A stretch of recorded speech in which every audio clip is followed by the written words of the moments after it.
As with our other applications, installing the application takes just a few clicks. Click Next.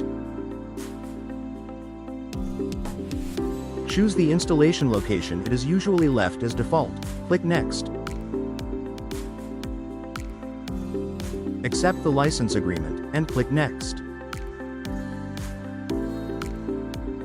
The final step is to click Install to begin the installation.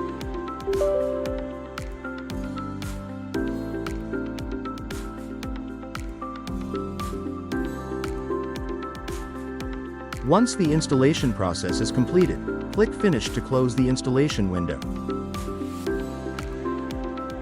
You can start the application by double-clicking the Compliance Recorder icon. We are now ready to move on to the next tutorial, which specifically covers how to use the application.